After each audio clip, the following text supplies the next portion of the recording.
Welcome to the Silver Screen Guide podcast, where we discuss films from every genre. So sit back, relax, and enjoy the podcast. Welcome back, listeners, to our second installment in our Ghostbusters retrospective series. Today we are discussing Ghostbusters II, or if you want to use the Roman numerals as they did, Ghostbusters II. Hell yeah. Anyways, we have the same director back, Ivan Reitman. He came back with this one.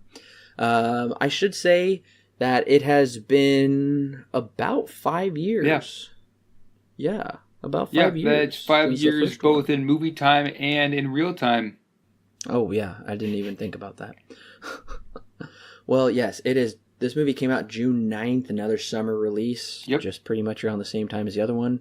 We're getting it 5 years later, and we get a PG again. Yeah, that's what makes more sense. Last time it probably could have gone for a PG-13 if it were released up in the time when PG-13 was a thing. But this one very much is pretty PG-ish. It's not pushing it like last time. I would say the same thing. And we essentially get the same cast back for the sequel. Bill Murray, yep. Dan Aykroyd, Sigourney Weaver, Harold Ramis, Ernie Hudson. I should mention, I'm sorry I forgot to mention him in the first podcast, but I think I should be forgiven because he's kind of forgettable. Yeah. Well, he's back. Even though, honestly, when I saw him in the beginning, I thought they recast him. Really? Simply because he shaved his mustache. And I was like, is this a different person? Oh, okay. Yeah, that makes sense. Because I thought he was the same guy, but I guess, yeah, he did shave. So there is that. Yeah. Yes, that's kind of funny that just by shaving his mustache, I'm like, they recast him. Honestly, Rick Moranis is back. One of Alan's favorites. Annie Potts. Yep. One of my least favorite characters now in all of film cinema is played by Peter MacNicol. I hate his character. We're going to talk about it. Despise it. And Wilhelm von Amberg as the bad guy. Yes. Whatever his name Not is. Zool. Not Zool this time. Vlog or something? I don't know. Yeah. Don't even care. Yeah, it's Vigo, I think. That's it. Yep. We'll get into it. So, and I'm a little surprised. I'm incredibly surprised, actually, because Dan Aykroyd and Harold Ramis wrote this film. Yeah, they did. They wrote the last one too, or at least helped write it. Well, yeah, they did an incredible job writing the last film. I mean, go back and listen to that podcast, and you'll hear how much we enjoyed the writing. But this time, I was shocked, and we'll get into it. Because it is just a weird plot and I don't know, I just feel like a lot of the comedy was gone. Yeah. Just a lot of the writing, it's just gone. I'm like, man, what happened in 5 years that they didn't get it right? They really missed it. I don't know. Right. Very surprised. Well, we do have also a pretty big drop on the IMDb scale. Ghostbusters, just a reminder, was a 7.8, pretty high for IMDb. And this is the mediocre 6.5. And that should tell you something. And yeah, that's kind of a big drop. But at the same time, I wonder how high that is, just because there are fans of just Ghostbusters in general. You know. Well, the budget for this movie was a little hard to find. IMDb estimates it around $37 million, so they got a little bigger budget for this movie. Right. But I don't know what went wrong, because by all logic, this movie should have been huge. This, at the box office. I mean, this should have smashed box office records. It should have grossed much more than the first one, because it's pretty common for the first installment in a series to do well, mm-hmm. and then people are so excited and hyped up for the sequel, even if the sequel is bad, as we saw with the Rambo retrospective. We saw Rambo Part 2 was just a massive box office hit. Oh, yeah. So you would assume that people are going to be, super excited. I don't know if this was due to poor marketing. Yeah, it's kind of hard to push out a sequel 5 years later, and still have people excited about it. I don't know if it was marketing, it's just 5 years later, or... I mean, opening weekend was number one opening weekend at 29 million, which is way higher than the opening weekend of the first one, right. 13 million. Right. But I'm kind of wondering if word of mouth got around where people are like, pass on this, wait till it comes out on VHS so you can rent it, or this one is, nowhere near the first one. So that's kind of what I'm wondering, because the box office numbers, they're kind of confusing. Domestically, it grossed 112 million. I mean, compared to the first one, the first one grossed, just a reminder, 229 million. Right. That's a lot of money, too, both then and now as well. Yeah. So for the foreign market, it actually did a lot better in the foreign market. It grossed 102 million. That's so weird, because the last time it grossed, 30 million in the foreign market? It grossed 53, I believe, in the foreign market. But the budget was 30 million, but it still made 50 some plus million in the foreign market than the other one did, which is a lot. Right. And essentially most of its money came from the domestic market, the biggest chunk, and had a little bit from the foreign market. This one is kind of even almost. Sure. And for a worldwide total, 215 million. Nowhere near the numbers. Right. Now, that is still a lot of cash, but it's, not even close to the original. Sure. For a budget of 37 million and then worldwide of 215, right. That's great, But considering the first one, domestically, it didn't even reach the domestic numbers. The worldwide total, when all's said and done, didn't even reach the domestic numbers of the first one. Which is, and then especially when you're adjusting for inflation, crazy. Which technically isn't. I don't think it's considered a flop, because it made back all of its money and a bunch more.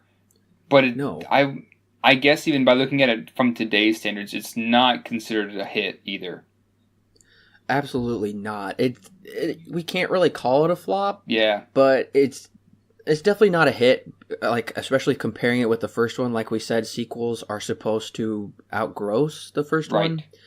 But this really didn't do well. Right. And honestly, it didn't really have any competition. This was the only brand new movie for the weekend. Interestingly enough, it's going up against Indiana Jones again. It's kind of funny how that worked. That is kind of funny, though, how they both went up against Indiana Jones. Right. So this went up against Indiana Jones in The Last Crusade, and the Indiana Jones was entering week 4, so pretty much a month it had been out. Right. So, and Indiana Jones, I'm pretty sure it came in second. Yeah, it did come in second. So that's pretty good. Yeah. For a movie that's been out for a month and it's coming in second, that should tell you what was going on with that summer weekend. I know Dead Poet Society was third at the box office. Star Trek V, that was its second week, and it dropped to number 4. And this is kind of funny. Ivan, the director of this and the first one, Ivan Reitman, he had another film in theaters at the time. Okay. Twins with Danny DeVito and Arnold Schwarzenegger, which I have seen. It's I guess fairly funny. I mean, it's just this horribly terrible, cheesy film. And if I'm not mistaken, I'd be interested if Ivan Reitman is coming back for that, because I'm pretty sure there's going to be a new movie. It's going to be like triplets or something. And it's going to be Arnold Schwarzenegger, Danny DeVito, and Eddie Murphy. Oh, no. So I'm pretty sure if I've been hearing something about that for like the last year or so. I really haven't looked into it at all, but I know that was kind of rumbling there for a while. So that still might be in the works. That's kind of funny, because you've got the 80s with Schwarzenegger, the 90s with DeVito, and then the early 2000s with Eddie Murphy. Yeah, that is kind of funny. That is kind of funny. Well, Twins had been out for 28 weeks, but it was number 13 at the box office. Well, that's not terrible. So that should tell you something, though, about... I mean, there were some good movies, but like Field of Dreams was out. I told you Dead Poet Society, Indiana Jones. So it was a fairly decent summer, but there was no new movies coming out. So it didn't have a whole lot of competition because Star Trek V was a week old and Star Trek was probably becoming a bit of a tired franchise at that point. Right. And not to mention the cast was old. I mean, the TV series was in the 60s, right, and now we're on the cusp of the 90s. Right. And this is also when, this is 89, so Back to the Future Part 2 would have been released this year as well. So you've got Dead Poet Society, Indiana Jones, this Ghostbusters 2, Back to the Future Part 2. You got some pretty big names in movies here. That's true. Well, Ghostbusters 2 is the lowest grossing of the series without inflation. So, but with inflation, it grossed $253 million, making it the second highest grossing. So, of course, nobody's ever going to come near the original Ghostbusters numbers, with inflation, mind you, right, of $608 million. Right. Which is insane, just for domestic. These are domestic numbers. With inflation, it's 253, which still is not as much as the worldwide for the original Ghostbusters without inflation. But it is interesting. That should tell you something, though, about what we're in store for with the review next week. If with inflation, this technically grossed more, yeah, tells you the box office didn't do too well with the remake, but we'll get there. Yeah, right. So I'm not gonna do a plot summary for this movie. How could you? Because I mean, honestly. Yeah. What is the plot for this movie anyway? I don't know. I can conjure together plot points, like this guy named Vigo is coming back through a painting and essentially is kind of rehashing the plot from the first one. Takes over the painting instructor. That's Sigourney Weaver's boss, I guess. Wants her baby. And then the Ghostbusters stop him. That's really about it. I don't know. And I feel like that's a really, really shallow plot. Yeah, it's an incredibly shallow plot. And that's why I'm not going to spend time doing a plot summary, because Alan basically surmised it pretty well. That's why I think we just need to jump in. I guess I have to say spoilers are ahead. If you are still interested in seeing Ghostbusters 2, which is understandable because the first is great, so you would hope the second would be good and right, you would want to continue on with the further adventures. So before we get too much into our thoughts on this movie, there are spoilers ahead. So the movie will be ruined for you. If you still want to see Ghostbusters 2, go ahead and hit pause. Go ahead and rent it, and then you can come back here and rant with us. Right. Yes, Ghostbusters 2, I got mine off Redbox, so at least where I was at, it's there. Seriously? I don't know if it's ever. Yeah, it was there. It wasn't at Family Video. It was at Redbox with the new one. So that is a surprise. That's what I thought too. Well, listeners, that is shocking. A 1989 movie at Redbox? I've never heard That's of what that. I was thinking too. I was like, that never happens. Usually you only get movies from the past couple months that just came out on DVD and Blu-ray. Yeah. That's very interesting. Well, listeners, I'm going to let you in on a little secret. Be careful who you share this with, because it's kind of a secret I enjoy. It's not really a secret. But the local public libraries, at least in my area, have a pretty good selection of movies. You can get a lot of stuff, like a lot of things you would want to get. So I got Ghostbusters 1 and 2. I got the first on Blu-ray, the second on DVD. I got them for 50. I got it for 50 cents total. That's really good. So 25 cents each. That's how much I rented these movies for. Instead of $1.50 for Redbox. $3. Yeah. Oh my gosh. Well, I had two movies, so. That makes sense. Yep. Well, anyways, so that's my little secret. Mm-hmm. I'll let you in on. So that's how I watched this movie. Yeah, see, where I live, our public library is the campus library, and that has zero selection of movies. So, there you go. That's just kind of the cons of living in my university. That's very odd. Yeah. I mean, I guess they do have a public library, but I have never heard of it.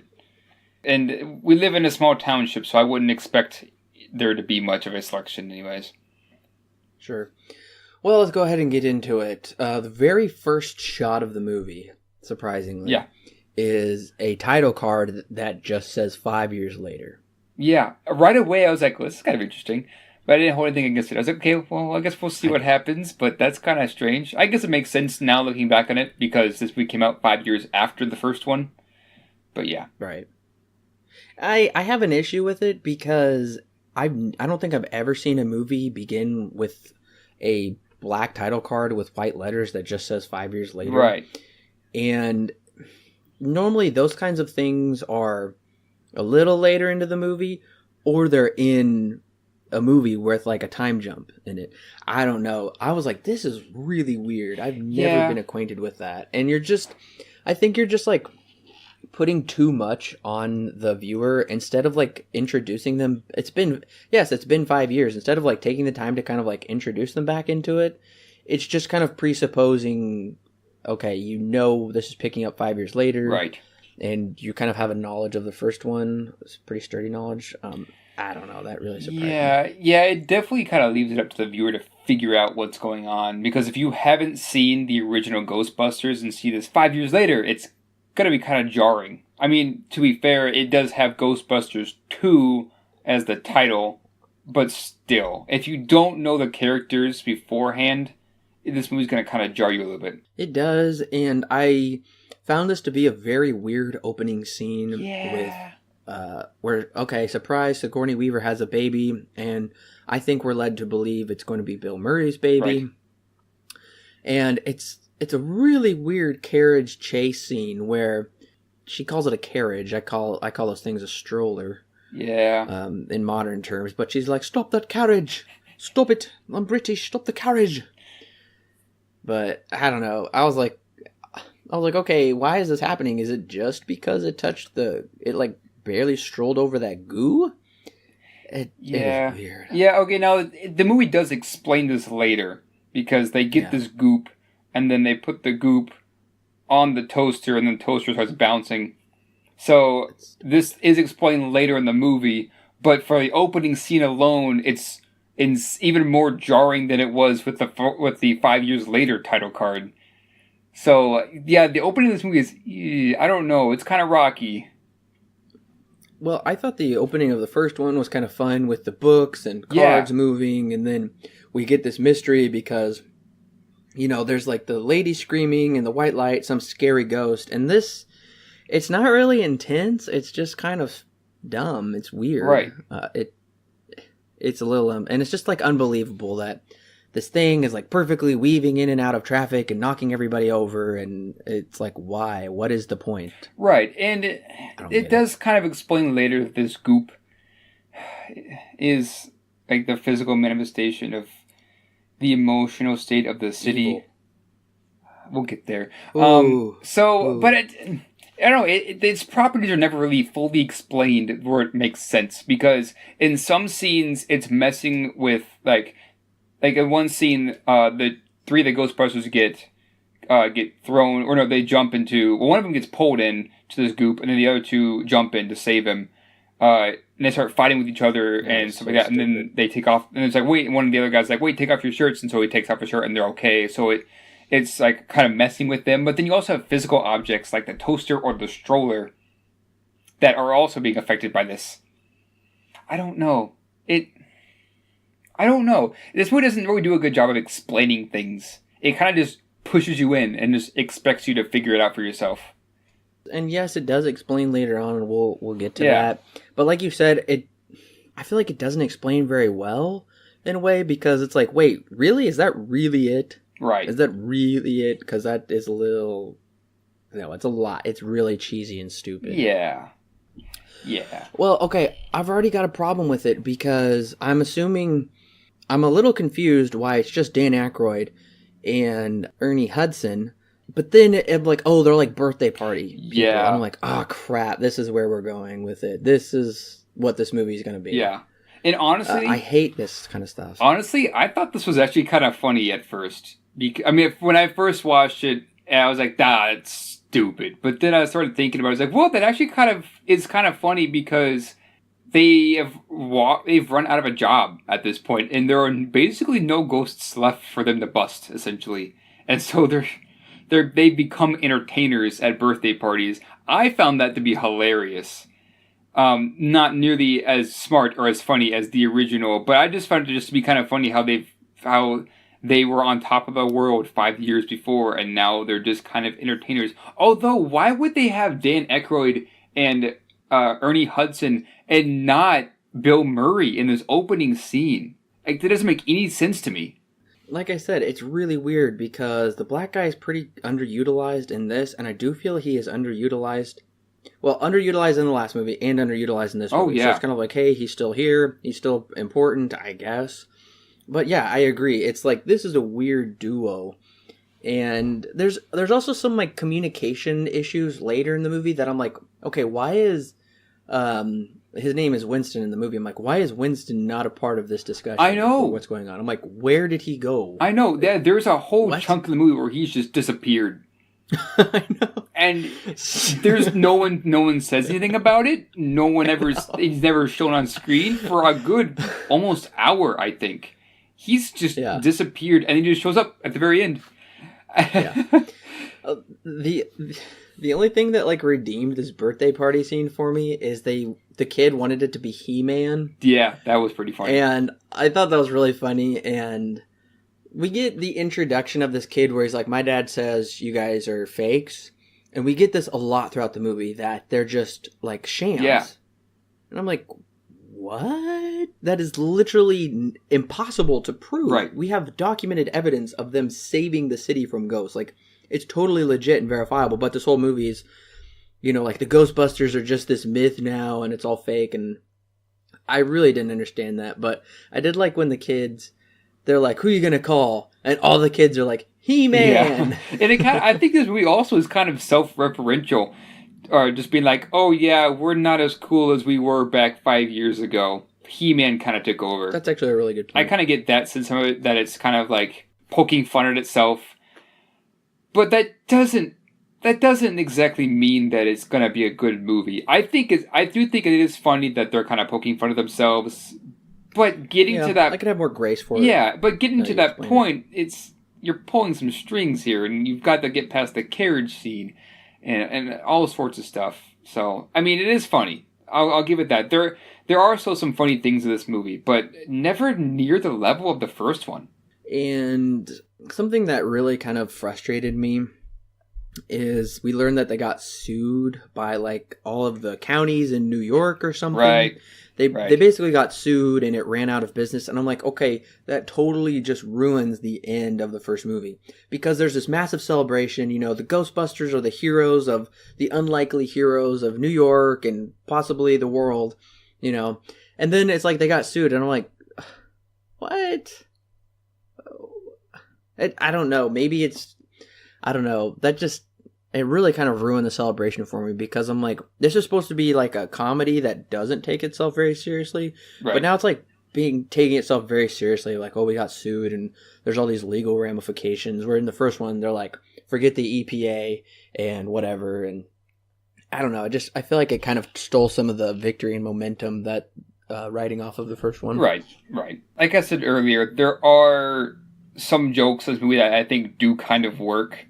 For instance, when we are first introduced to Egon in this movie for the first time, he says that he's checking if human emotion changes things of the physical environment. And we see that he has a couple that came in for marriage counseling in this like test room.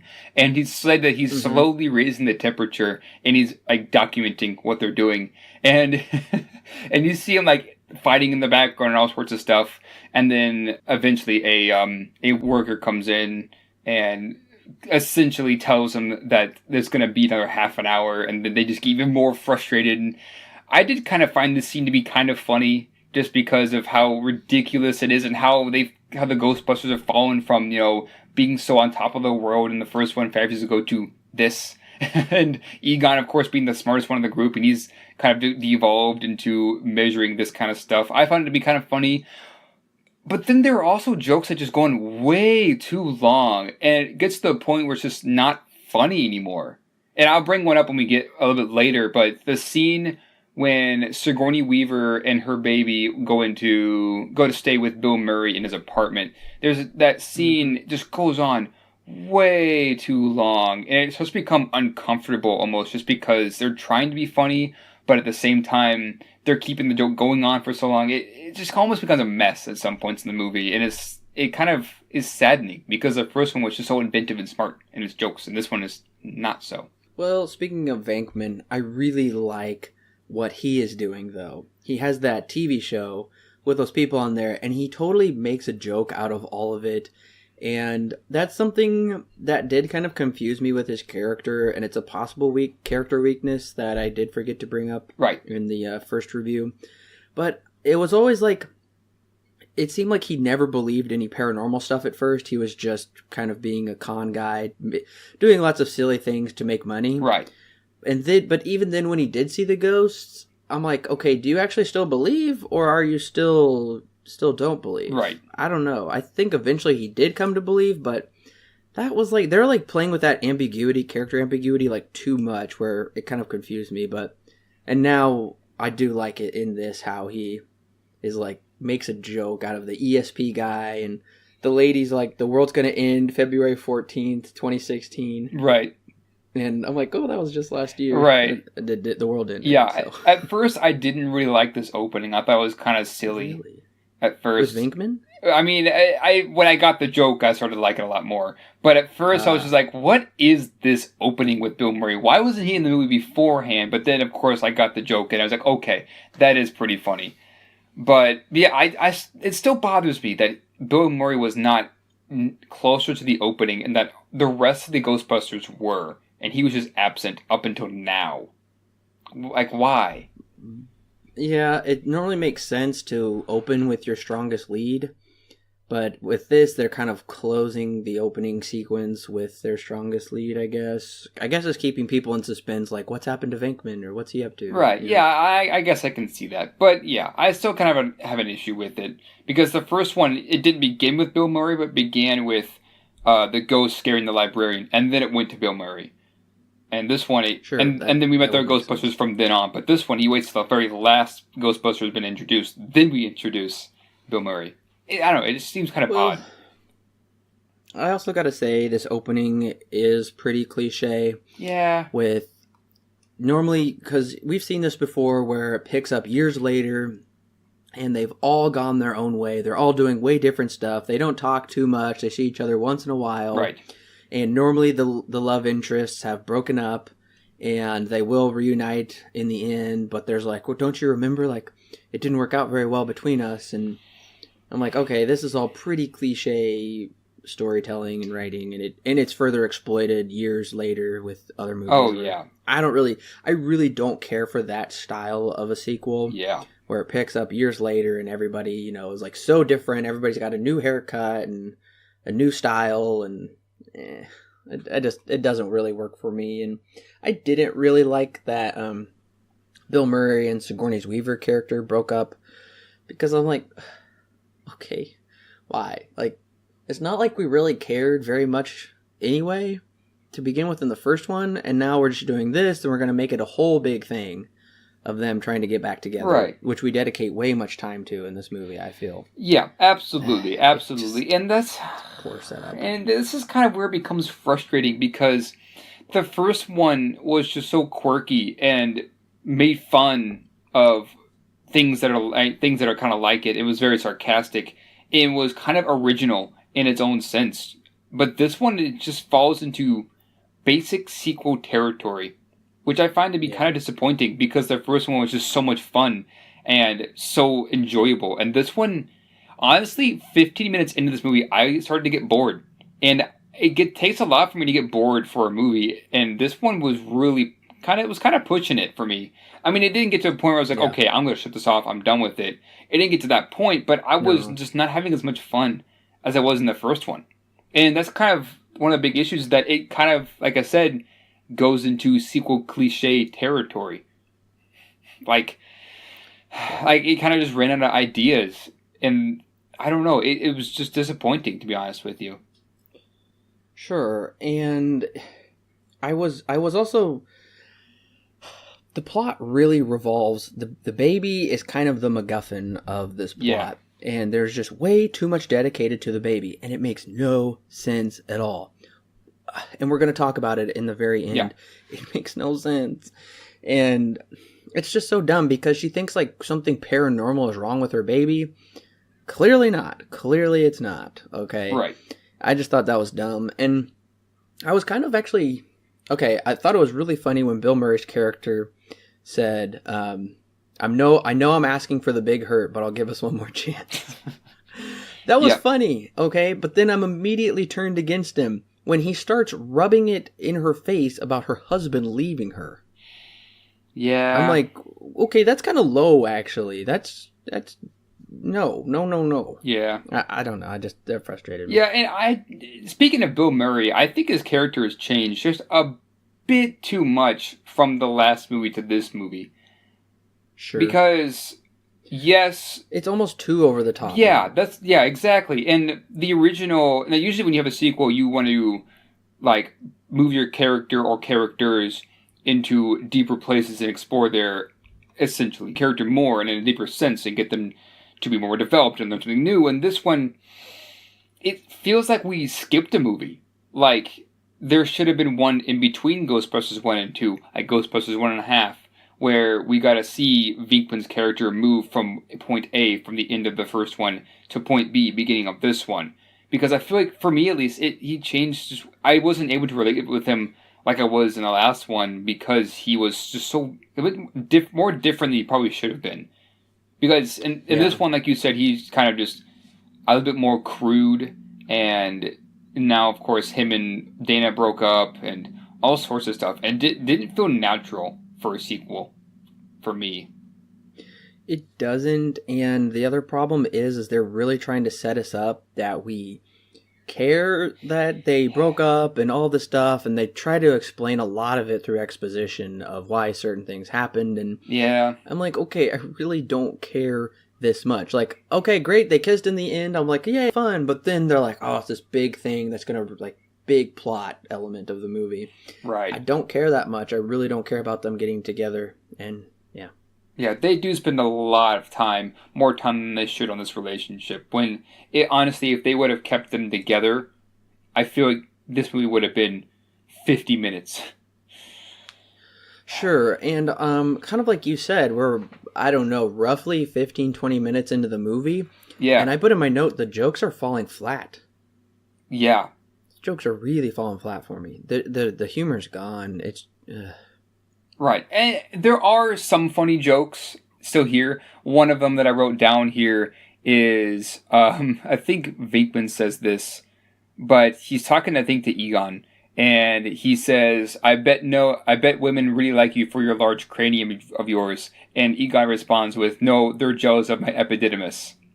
Yeah. And it's just a science joke, but it's just, okay, that's kind of funny. But then, like I said before, some of the jokes are just stretched out way too long, and it becomes not funny anymore. And they just kind of fall flat after that, because the movie thinks, okay, this is funny, and then pulls it on just to, make you laugh some more because of the joke, and then it falls flat because you pulled it way too far, farther than it needed to go. I agree, and I find one of the most unfunny characters in cinema history probably is this, like, museum curator guy who is in charge of the paintings, who has the hots for Sigourney Weaver. His accent is so stupid. It's not even funny. I just hated it, and it just grated on my nerves. And I was really ticked off to find out that when this painting is coming to life or whatever, that this guy, this really annoying guy, is going to be the vessel for it. He's going to be essentially the main antagonist of the movie. I'm like, right. You got to be kidding me. I'm like, I'm already not on board with this movie. This is really making me want to jump ship. Yeah, he's essentially taken the place of Dana's character when she was possessed in the last one. And my other problem with it is I can never understand what this guy's saying, and then when the painting is talking, I couldn't understand that either. So I pretty much missed the whole setup of that. Yeah. Now, one thing I also, speaking of that scene and every subsequent scene after that, Vigo's face when he's in the painting, the audio does not match up with what he's saying all the time because it's a little bit off from his lips, and it's very noticeable. Mm-hmm. You can tell that there was some ADR going on there, but yeah. I mean, I kind of got this scene, but it wasn't really anything. Essentially, he's coming back for some reason. It's really dumb. It's just like the further adventures of the Ghostbusters, and they're like felt like a point to the other one because it was tied to the building where this girl lived, who they met, and then there's some chemistry, and it was also it kind of made a little more sense, and they tied it into Revelation, like all the ghosts are coming back, it's the end of the world. It was meant to be this way with Zool, so it felt a little more epic, where this is just like some silly, story of the week adventure. I also kind of want to ask, like, where are the ghosts in this movie? Because we have Vigo, and then we also get back the green ghost from the original, and a couple of others. But that's it. There are no ghosts in this movie, and this movie is called The Ghostbusters. Right. Like, what happened between the two movies? I get it, though. The Ghostbusters have kind of ran out of business and all sorts of stuff. But in that sense, what is even the point of making this movie if there is nothing left to make of it? Because at this point, it's like they're just kind of phoning in the plot absolutely. And everything. And we have Vigo, yes. And we have the Green Ghost, which I don't know why was out running around anyways, but it's there. I think we have one or two more others that just kind of show up. But other than that, it's about this pink goo underneath the city, and the city giving off negative vibes, which causes the pink goo and causes Vigo to come back. I don't really understand the correlation between Vigo and the goo, though. What I understood it as is a theme of that history is going to repeat itself. And Vigo was explained to be this guy who existed a long time ago, and then he needed to come back because his soul or ghost or whatever was not settled, and so he came back to finish what he had started. And because of that, because of the pink goo and the negative emotional state of the city, that kind of caused him to come back. That was why he exists. And I get that because, like I said before, we have that theme of history is going to repeat itself with Vigo coming back. But at the same time, do we really need this? Like, honestly, is there really a point for the Ghostbusters to be saying something like this? That's what I want to know. No, absolutely not. And I put in my notes, I was like, the first movie did like operate kind of somewhat within common sense, where they're like, no, ghosts aren't real, this paranormal stuff is a hoax. But then we realized that no, it actually is.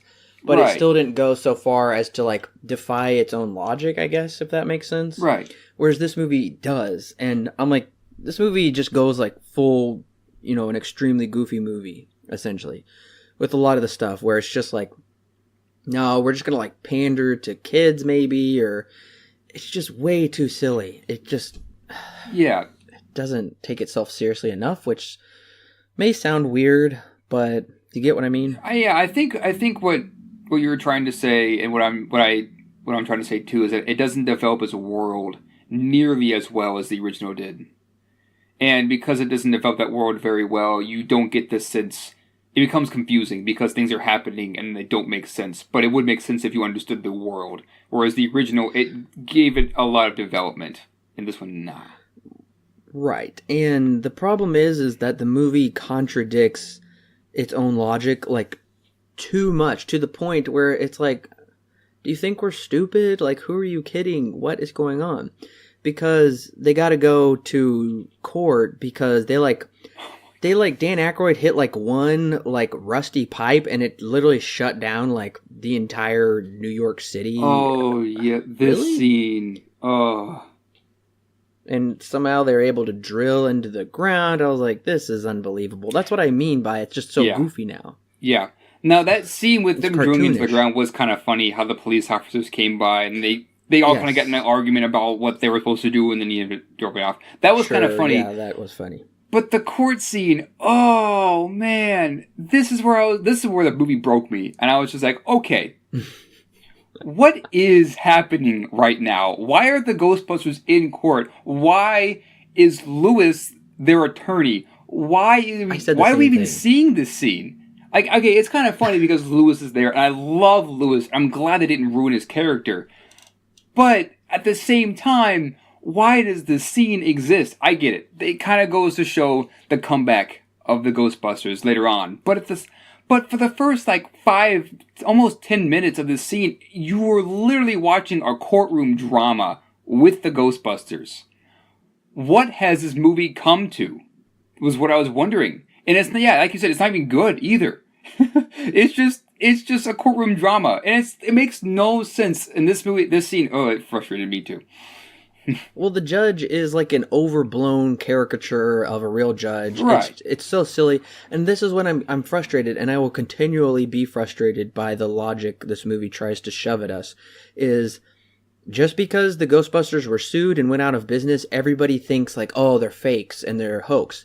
And the judge is like, really anti-Ghostbusters or ghosts. Right. And I put in my notes, I was like, ghosts were 100% proven 5 years ago, Judge. I'm just sick of that. Because we keep getting there, like, you're frauds, you're scams. That's what I mean by the movie will not stop defying its own logic and shoving that in our face. So that really frustrates me. And like you said, I'm like, okay, I was really thrown off when we saw Lewis come back. Really thrown off. Because honestly, I thought he was just going to stay in the first movie. I didn't think they were going to become best friends with him and retain him or on whatever. And I'm like, I really felt like Lewis coming back was unnecessary. Yeah. I mean, say what you will, maybe you enjoyed him coming back, but honestly, I was like, okay, we're just trying to pull in things from the first one too much. Like, it just didn't make sense. Yeah, I agree. Although I love Lewis as a character, I wish he had a purpose to be here. Because in the original, he was kind of silly and kind of quirky, and then he ended up being the keymaster that needed to get to Dana, who was the gatekeeper. And so they kind of took his character to a different level other than just being a funny character, a funny side character, Yeah. In this one, they kind of give him something to do. He somehow was an attorney, and he ends up becoming a Ghostbuster at the end, but it doesn't do anything. I love the guy. The guy's a hilarious character, but he's not given anything really to do. And it's really saddening. Well, yeah, okay, let me give a rundown of everything wrong with this scene that really, really bugged me. It just ticked me off, honestly. Okay, so I'm frustrated like we just talked about with Bill Murray's character. Right. Because his blasé attitude is taken too far because they are in a serious situation and the judge is like, you each have to pay $25,000 and 5 years in prison. Right. Which is crazy. And the whole time Bill Murray is just totally goofing off. Like, I don't give a crap. I don't give a care in the world. I'll go to jail. I'll pay $25,000, which he probably doesn't have anyway. And I'm like, okay, it's funny in funny situations, but then in these kind of situations, I'm like, okay, you're kind of ruining everyone's life here by sending everybody to jail. Yeah. It just was crazy, and their sentencing was crazy. And then I did think these ghosts were kind of cool, even though I didn't understand why they looked we've got not really ghosts, but they're mostly monsters kind of coming back in this movie. Right. I thought those were kind of cool. The whole situation with the judge was stupid. Right. Okay, and here's where the black guy disappears. We see him in the courtroom, and then when they all fire their stuff up, he's gone. He is literally gone. I didn't actually notice that. You're right. I forgot he even showed up at the courtroom. He was there with them the whole beginning, and then all of a sudden the ghosts come, and then they all fight it, and he's gone. And I'm like, what? And then he doesn't come back for quite a while. Yeah, he just disappears. Okay, and this is maybe the last problem I have with it. I don't know. Did they just forget how to defeat ghosts? Has it been that long? Because they like think they shoot it, and then they all look at each other and like start laughing. They're like, "Ha ha ha! We did it! Yeah, we did it!"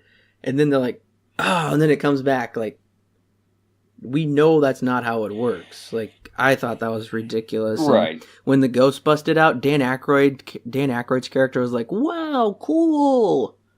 Yeah. Really? Yeah. This scene has so many things wrong with it. It does. It's horrible. And they also, I didn't write it down, but they also came up with a new like catchphrase at the end of this. They did? I didn't write it down, but it is. They like say something like ha ha ha, and then like high five or whatever. Oh, like, right. Since when did they just come up with this? Right. Yeah.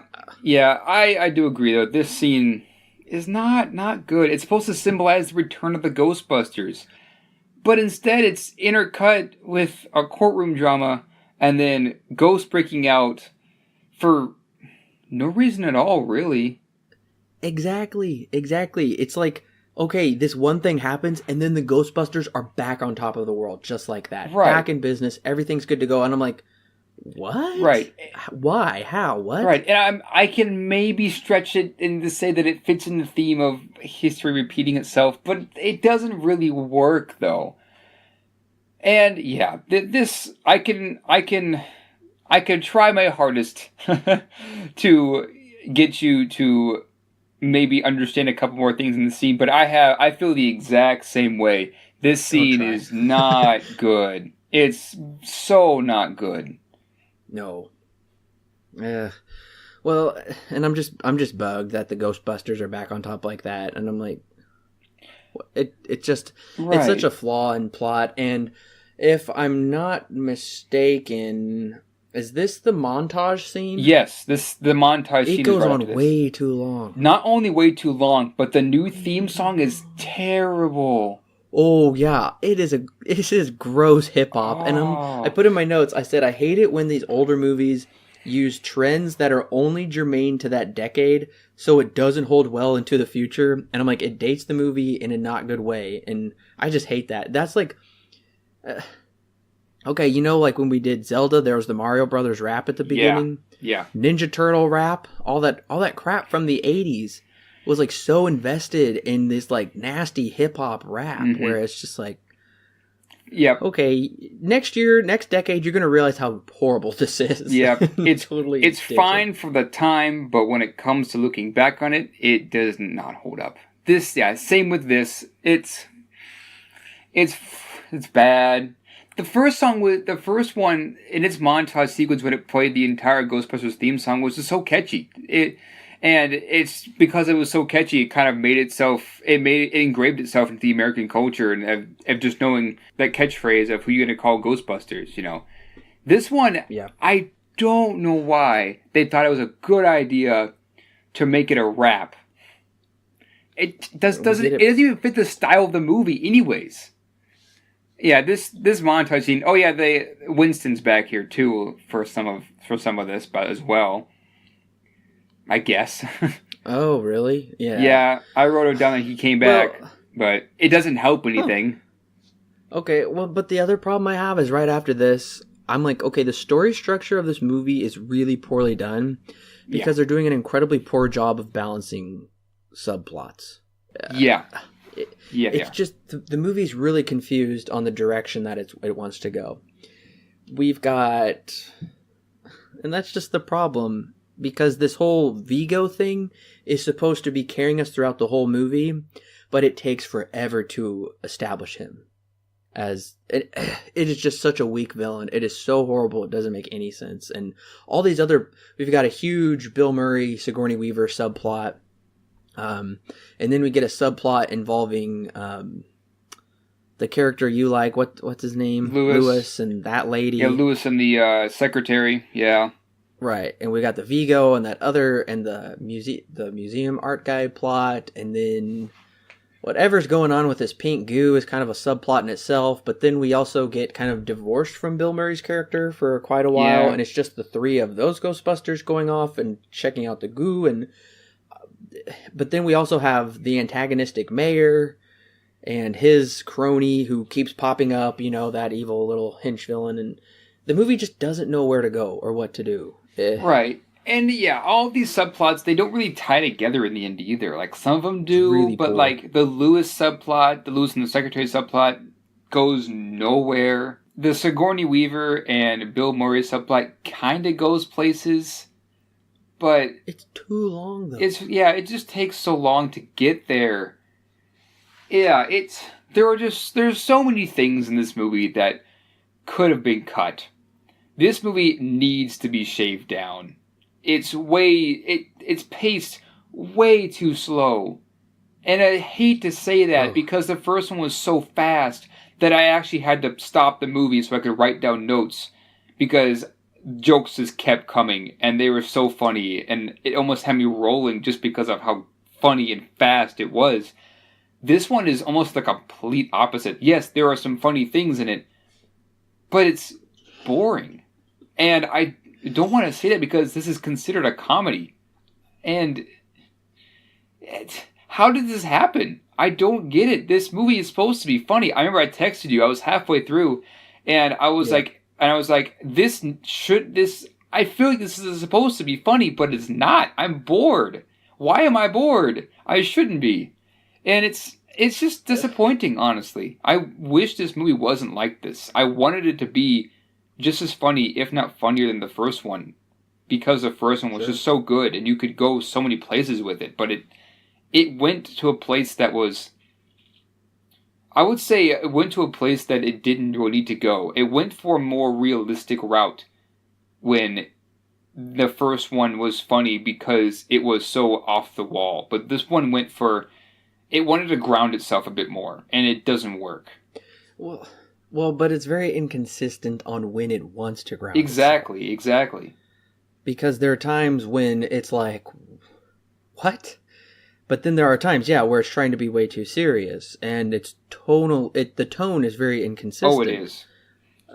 And it just gives a headache. And I'll be honest, I clock watched a lot during this movie. I kept checking the timestamp, and honestly, at this point in my notes that we're talking about, we're not even an hour into it. Yeah. And and this is down the ways a little bit. I said, I'm only in. Well, we are skipping over some things I want to briefly discuss. Yeah. But at that point, I said I'm only an hour in, but it feels like 2. Yes. That's exactly what I was thinking too. I was watching it with my brother and my girlfriend, and all three of us had seen the original. But when we got done with it, we were just like, wow, that felt like 3 hours had passed. And all three of us had watched Blade Runner 2049, and in that podcast, I said that movie's almost 3 hours, but it feels like an hour because it's paced so well. This one is almost the complete opposite of the movie. This movie's an hour and 45 minutes, and it felt like it was 3. And for a comedy, that hurts. That is a really big slam. It really hurts. I would say, I don't know, maybe to make it feel a little better. I think they probably could have shaved around 20 minutes off of this movie. Yeah, easy. Made it more around like an hour and 20 minutes. If they're going to go with this kind of plot and this kind of writing. Right. But there's like, the subplots is really what kills the movie because it loses focus of Egon or Vigo or whatever it's called. Yeah, Vigo. It takes way too long to get there, and then it's wholly unsatisfying when we do. Yeah. And I'm like, oh, this movie's really dragging itself out because it just doesn't know what to do. It's just totally filling up its space unnecessarily. Right, and I think also one of the big issues with the pacing, is that, I have it in my notes here, that it takes way too long for it to set up each scene. And like I mentioned before, when we have jokes that stretch so long into the scene that it becomes not funny anymore, that becomes an issue. Like, for instance, the scene a little bit earlier than this, when they get the sample of the slime, and they have it in like this giant vial.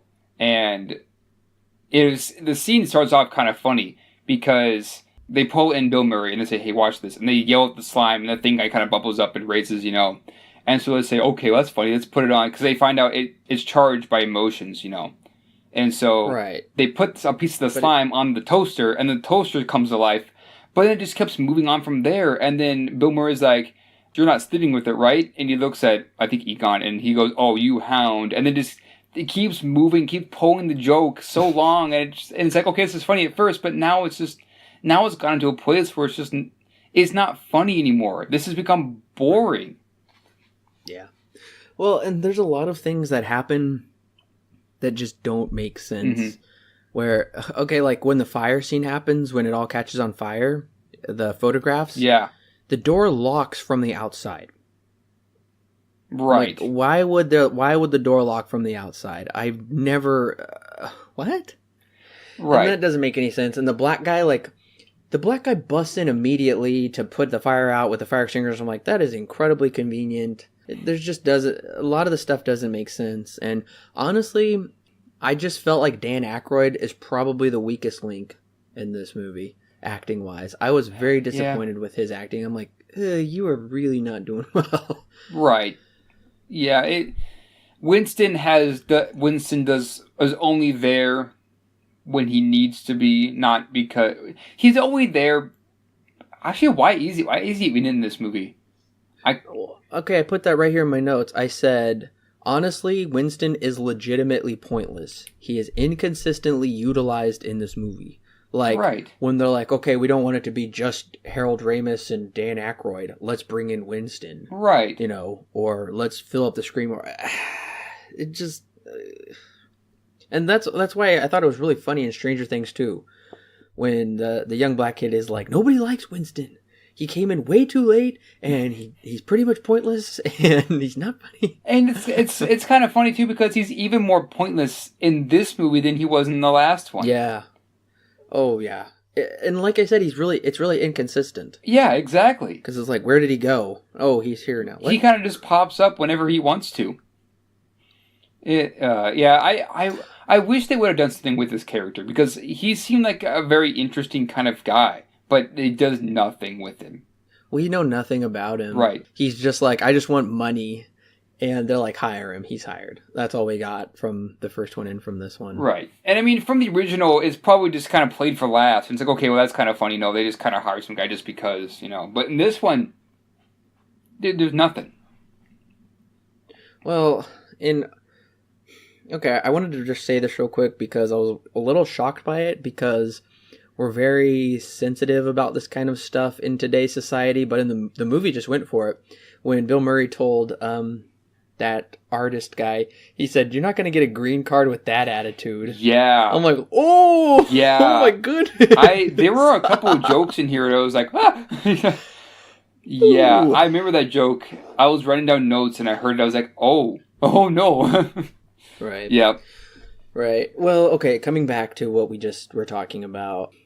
Okay, now we get the three of them, and we're, granted, when they're down in that subway, okay, when the three of them are, and there's the ghost train, yeah, and the head's on pikes in a PG movie. What was that? I was like, whoa, okay, this should have got a PG-13 for that, I feel. Yeah. Well, okay, can we talk about that for a second? What was that? I don't know if we can talk about it, because I don't understand. Yes, true. Yes, that's fair. But yeah, it comes... this movie goes dark. Are these Vigo's victims from ancient times? I'm assuming... And why would he be in America, North America? I'm assuming it is.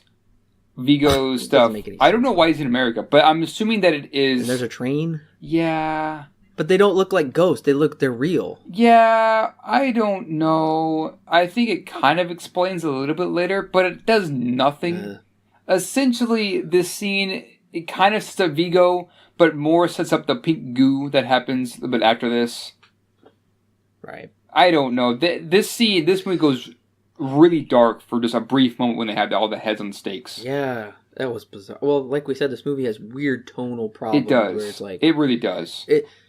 We go from the romance, and I'm like, oh my gosh, stop shoving this romance in my face. I don't care at all. Right. And we go from heads on pikes to goofy sludge and silly things, and I hate the soundtrack of this movie. Oh my gosh. Just that light little airy like da, da, da, da. It's just, and it's so inconsistent. Then we get that nasty rap, and okay, I'm getting worked up. I put in my notes that the soundtrack is the icing on the cake of a cliche sequel. Yeah, absolutely. And we are an hour in. We're an hour in. Exactly. And the original soundtrack from the first one was done by Elmer Bernstein. And he's a pretty big name, but this one, I don't know if it's done by the same guy, but it's nothing special. In fact, it's actually kind of annoying by how unspecial it is. Yeah. Well, okay, and kind of jumping back to the heads on the pike scene, why don't they have their proton packs with them? I don't know. And they call that out. They're like, wait, should we go back and get them? I'm like, why don't you have them in the first place? Why do you look like these silly, raincoat galosh miners or whatever? And right. I just had a lot of issues with that scene. And I don't know. But then we also cut back. Like I said, this movie's trying to juggle like 3 different subplots, or 4 actually at the same time. Right. Because then we cut back to the babysitting scene between the secretary and Lewis. Right. And I'm like, I put in my notes, we're exploring characters I never really cared to explore in this way. Right. We're exploring characters that do nothing. Right. It is pointless. It is. And I should point out, Lewis can't even say Mario, right? He says Super Mario Brothers. Right. And I thought that was funny. Yeah, and I love Lewis's character. I've said this before, I just wish they gave him something to do. And especially the secretary. I wish, because if you've seen UHF, that accent is very, very, reminds me very much of that movie, her accent. But I just wish they had something to do. There's nothing here for them. It sets up the romance for them, but that goes nowhere. So, I mean, what was the point anyways? And then I have a really big issue. Okay, after they go down they just jump in the sludge, and I'm like, that's extremely dangerous. Like, you don't know what that's gonna do to you, but they make a really big goofy thing of like diving into it. Yeah. Okay, here's like an incredibly big plot hole, like huge plot hole that I was like, what did they just do? Right. Okay, they did not know where Venkman and Sigourney Weaver were going to be at dinner. That's true, yeah. How did they know how to find them at dinner? Okay, that's the first plot hole. They had no way of knowing where they were going to dinner. Right. They didn't tell them. Okay, the second plot hole is they get arrested and then they're taken to the mayor's ballroom party or whatever. And I'm like, wait a minute. Okay, this doesn't make any sense. Okay, it doesn't make any sense. They're arrested and taken to the mayor's party. And I think what they're really trying to do is, instead of explaining like how they even got to do that, they're just trying to crunch this plot point together and just like move it along really quick and hope you don't notice. But I'm like, that doesn't make any sense. I don't know. And they get this. They are sent to a psychiatric ward. Yes, I was so ticked off about that because I'm like, they're literally not crazy. It is proven they are. It's legitimate. It's so stupid when that happens. Yeah, this scene, when they were sent to the psychiatric ward, that's when like, you've got to be kidding me. Yeah, and that's when I said the plot won't stop contradicting itself. It continuously contradicts itself because they're like, oh, they're crazy. And I'm like, it's been proven that's not crazy. And that's a huge waste of time. It really is. And because then we cut back to them later and they're trying to explain everything to this guy. And I'm like, why do we need this scene? Cut this scene. This is really wasting my time. Yeah, there's no reason for them to be put into the psychiatric ward. It literally does nothing except for just waste time. This scene really got to me. I was just like, you gotta be kidding me. Have we really run out of ideas that we had to put him in a psychiatric ward? Like, really? Okay, well then the next scene really gets to me also. Because for whatever bizarre reason, Sigourney Weaver leaves her baby in a closed room by himself. With the window open. Yeah. The baby's gonna get a cold and get sick from the draft. And I'm like, why? What? It's just laying there on the bed by itself. And it's really stupid because she feels a breeze through that closed window. Right. I'm like, how do you feel a breeze through the room is closed off? It doesn't make any sense. And then we see the baby standing on the ledge? Yeah. What? I don't know. Okay, and this is when the art guy, Yanov, he's now become a ghost, and he's like a creepy Mary Poppins cross-dressing flying ghost. And I'm like, what? What? I know. I said, wow, this movie is so bad. I know. When I didn't even know it was him. I wouldn't have never guessed it was him until Sigourney Weaver said that it was him. Yeah. And I was like, who is that? And then I was like, are you serious? That's who that is? We never see him transform. He never does it ever again. It makes no sense. Okay, remember the scene before where there was the blackout and he wanted to get into her apartment? Yeah. And she's like, no, you're not coming in. And then his lights just turn into flashlights? Yeah. And he just like... And then that's it. There's like nothing to do with what was that? Ever. What was that? Ooh. Yeah, well, I don't know. And then I'm also frustrated because this movie misses an incredible opportunity to call back to a classic horror film of the 50s or whatever, The Blob. Oh. That's an iconic scene in The Blob when people are running out of the theater from The Blob. And guess what? It's not a blob. It's a ghost. How do you miss that? You fools. How do you miss that? That would have been really funny. I know. I'm like, oh, great. We're getting a blob reference. This is awesome. And then there's a ghost. And I'm like, there was literally blobby goo all over coming out. And I'm like, how did they miss that? I'm shocked they missed that. Right. And then, okay. Okay, I have a couple of issues that maybe you can help me answer. Where did the ghosts come from? Exactly. That's the whole problem with this. Because it's a really cheap imitation of the first one. Yeah. But it makes sense in the first one. Right. Because the time is coming for Zool to come about and all the dead are coming back up. But this doesn't make any sense. And there's monsters. Like legit giant monsters. And I'm like... Right. And at least with the first one, the storage where all the ghosts were kept was shut off, so they all escaped. That's right. Yeah, that's what happened. That's right. And so that's why they all came back. This one, they just kind of show up and they start terrorizing the city.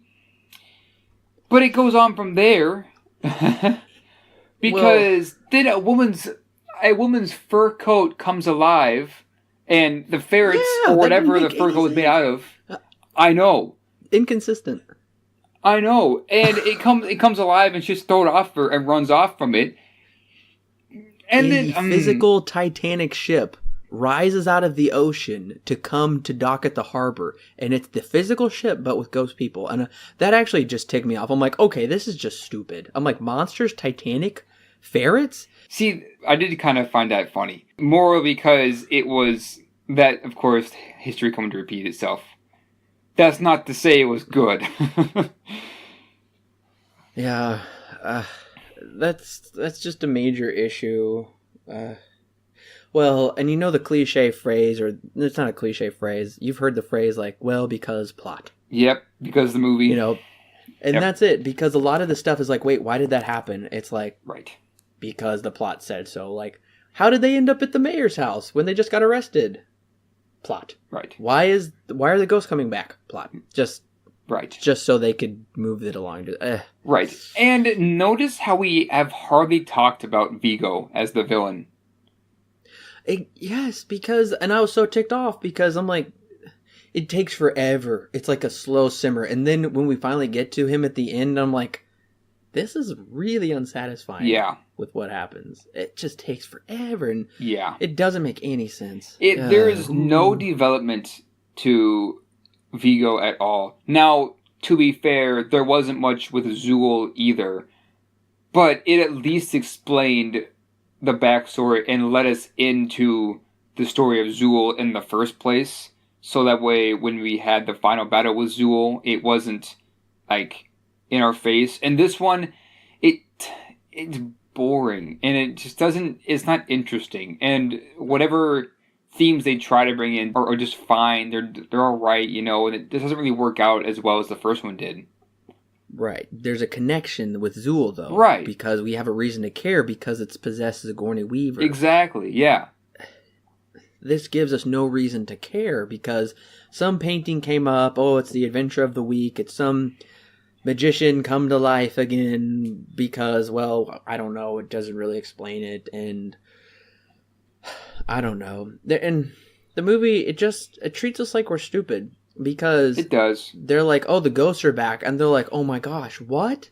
I've never seen this before. I'm like, this literally just happened 5 years ago. It's literally the same thing. Yeah. Happening again. And everybody's like, what is going on? But then to make matters even worse, they take the pink goo and they cover the Statue of Liberty in it. I didn't understand that until... I still don't understand it. It brought it to life. It literally brought it to life. Yes. Let me explain. Now, the pink goo was demonstrated earlier to bring things to life, like the stroller and the toaster, right? Now, what I don't understand is that it was able to bring a statue which... under normal circumstances, maybe shouldn't be able to move like that, but I'll give the movie that. The reason why they brought the statue to life is because the essentially attitude of the city had gotten so bad and has turned itself into Gotham City at this point that they needed some positivity, because the goo that was covering wherever Vigo was at was so strong that they needed to break the negativity of the city to break in and save the day, because they talked about how earlier in the film the goo pulls off of negative energy, right? And so when they tried to blast their way through, I guess there is negative energy all throughout the city and all this sorts of stuff, and that's why they weren't able to break through. But when they brought Lady Liberty back, and they were going, and they went all America on it, and that somehow rose the spirits of the city. I don't know about you, but I'm getting some serious Elf and Dark Knight vibes off of this movie right now.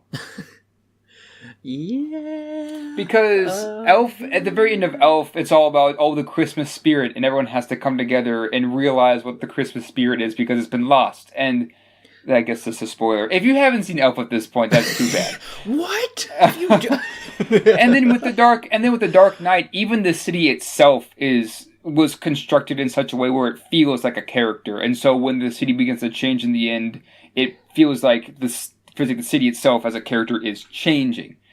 This movie tried to do that, but it didn't know how to create a character of the city.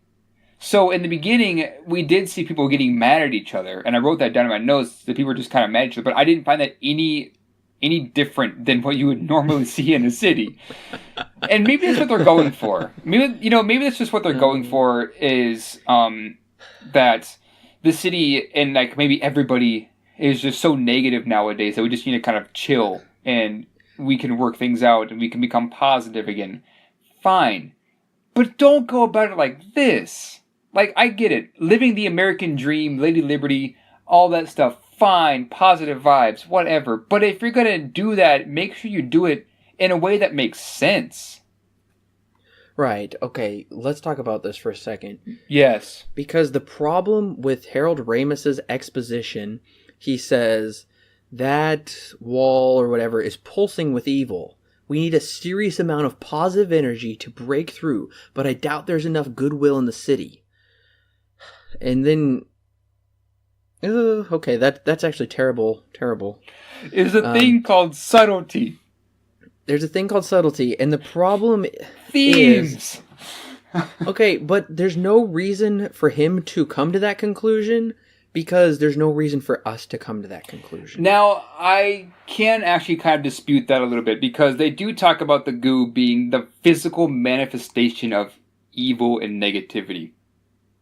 No, but when have we seen the city become this, like, evil city? Yeah, you're right. And they do That's kind what of... I'm saying. That's what I'm trying to say. In the opening, it shows this, but never to a point where it becomes noticeable. That is common. That is a common thing. I know. Okay, that is not that bad. That's the biggest problem. That's why it gets so confusing, and I'm like, oh, but we don't see this, and I see everybody trashing on the Ghostbusters, and I'm like, okay, so they don't believe in the Ghostbusters anymore, but then the Ghostbusters don't represent America.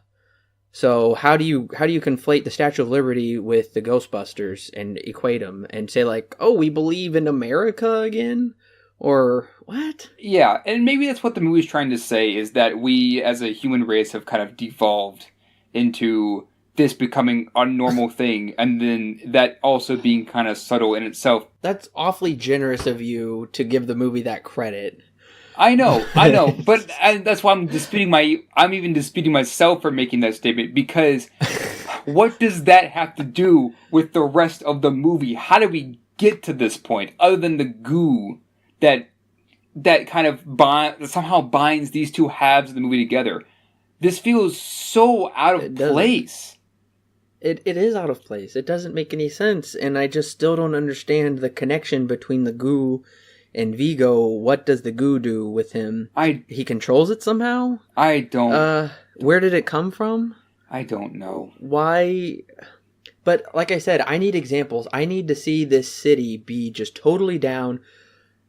But then the city is positive because the Ghostbusters come back. They have hope in their city again, and right. That's what I'm saying. It's like, how am I supposed to come to that conclusion when I've never... He's like, there's not enough goodwill left in the city. And I'm like, well, but I never saw that. I don't know what you're talking about. Right, and that's why I was saying earlier, the city itself neas to be a character like it is in The Dark Knight, where the city and how negative it is almost as developed as Christian Bale Batman, or even the Joker, where even the ambiguity of what exactly the city is still a character in and of itself. That doesn't happen. They should have done that. They should have done that instead of giving us these really long subplots. I know. It really doesn't. This ending climax is... Ugh. Well, here's something that doesn't make sense. How did you feel about Lewis being a new Ghostbuster?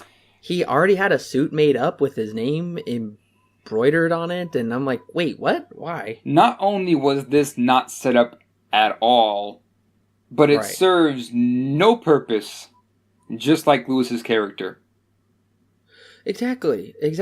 And because he really does nothing to help them at all. Right. It is kind of played for laughs when the barrier is broken, but it's not even really all that funny. It's not funny at all. And I would say that the Statue of Liberty effect actually looks pretty good. Yeah, it does. In the movie. That's like the only time it does. I gotta say, I do like Lewis's motto: "Stay fit, keep sharp, make good decisions." I'm like, okay, that's right. That's funny, but what? Right. Okay, why is the green blob driving the bus and he gives Lewis a ride? Played for laughs, I guess. Oh, okay. I don't know. Here's what I wanted Sigourney Weaver to say. I wanted to say her line from the ending of Aliens: "Get away from him, you bleep." You get it? That would have been hilarious. Why didn't they do that? They missed so many opportunities. That makes me even more frustrated that they missed that one. I know. I'm like, I'm waiting for it. I'm like, where is it? It's not here. How could they have missed that from all the pulp culture references from the first one too? Exactly. And that's why I was like, they missed all kinds of references in this movie. Goodness. And the other thing that really didn't make sense is, how did Vigo take human form? Because he didn't need the baby after all. He took human form. I don't know. I don't know. Well, okay, so that totally undermines the entire movie, because if he could have taken human form this whole time, why didn't he do it sooner instead of the last 10 minutes? Right. Maybe he was going for all the negativity and finally could make himself become physical. Maybe. There's nothing to support that, which I know. Frustrates me. I'm pushing it on that one. I understand what you're saying, and I'm sure that's right, because the goo is like surrounding them, but then at the same time it's like, okay, they should have showed me that to make me understand. You're right. That. There was no setup to it. There was no setup to it, so. Oh, I did think it was funny that the Statue of Liberty fell over. Yeah, that was. It's destroyed. Funny. Yep. It's broken. It's done. Yep. Who needs it though, right? I guess that didn't ruin the people's spirits at all. But the other thing that I thought was incredibly stupid was when they all come out. And they're all like, all the people are singing, and they all have like their party hats on and kazoos, and it's like they're pretending it's New Year. Yep. Because they're singing the New Year's Eve song, like Old Lang Syne. Right. And like, what? That makes them happy? They're pretending it's New Year's with the Statue of Liberty? And is that what you got from it? Okay. Now, this movie was centered around New Year's. What? The problem is... this is not New Year's for New York City. There would be a lot more snow for New Year's Day in New York City. Right. So, yeah, the movie was kind of centered around New Year's, and that New Year's Day was when Vigo was supposed to come back and reign supreme, or whatever he was supposed to do again. I missed that. Yeah, it was very easily missed. I only got it because they briefly mentioned it, but I didn't pick it up until I saw some of the party hats and New Year's Eve thing happening during the climax. And I was like, oh, okay. Oh, okay, so what did you think of Dan Aykroyd being possessed? I don't know. Well, it didn't make it... Okay, I understand it was alluded to it when he gave that big dumb stare at it when they're analyzing the painting, but then it happened, and I'm like, are you kidding me? And he looks just like the evil big-headed guy from the Ryan Reynolds Green Lantern movie. You know, I actually forgot that Dan Aykroyd was possessed, but now I'm remembering it now, yeah. Yeah, because... I was glad that Vigo was kind of able to, like, shock them and paralyze them in a very Star Wars way. Right. I was like, okay, we're going to have a little bit of a boss battle because you can't bring us up to this whole movie and then over and done with. I was never afraid for the baby. Right. Ever. Never was afraid for it. I thought Dan Aykroyd being possessed was really bizarre. And somehow they knew shooting him with their lasers would just shoot him into the painting, into oblivion forever and save him. And then there's like a painting of all four of them in like Greek outfits. And I'm like, what in the world? I don't know. What in the world? I don't know. Okay. And then the movie's over. Abrupt. They just walk down the stairs and it's like, done. I know. Roll credits. The movie just ends. It's like, we have nothing else left, so we're just going to finish. And then more rap. Rap. And then, the original, the new theme song is back and... No wonder this movie bombed, technically speaking. And then the last person to be billed in the credits is Slimer. Did you notice that? No, I didn't even sit through the credits. I sit through those nasty credits with that 5-minute rap, and then the last one was Slimer, the green blob. And it's like, and Slimer. And I'm like, he was in all of like 10 seconds of the movie, and he gets credits. Like 2 scenes. And I'm like, you know what? The city loves you now, but you just wait. They're going to turn on you again. Because just like they did last time, they gave you a parade, and then they all sued you, and then they all called you hoaxes, and they ran you out, and then you were like so forgiving. And yep. Alan, let's wrap this up. What is your rating for this movie? Recommendation? This movie's rough. It's hard for me to... I wrote down in my notes that, okay, what did this movie do right? Because that's going to be easier to figure out than it is to say that everything, whatever did wrong. It has some funny jokes. I will give it that. There are some jokes that kind of are set up that are kind of funny. Like the one where I was talking about earlier with the goo. I thought that was kind of funny until it kept going. Or earlier, when I know I didn't mention this one, but when Sigourney Weaver and her baby live with Bill Murray, that's kind of funny at first, but then keeps going. There are so many scenes and so many setups that would be almost really good and really funny if they had stopped it at an appropriate time, or if the joke was complex enough for that much time. But they don't. They're not that clever as they used to be, and it's saddening because the original was so funny and so clever, and this one is almost a waste of time, I would say. There's nothing significant that happens in this movie that feels like this movie needed to exist. The original maybe didn't even need to exist, but it at least engraved itself into the American culture, and it's still felt today because of the effect that it had. Like, that's important filmmaking right there. It may not be the greatest film ever made, but it was influential enough that it was able to engrave itself. This one is not that. This one is annoying.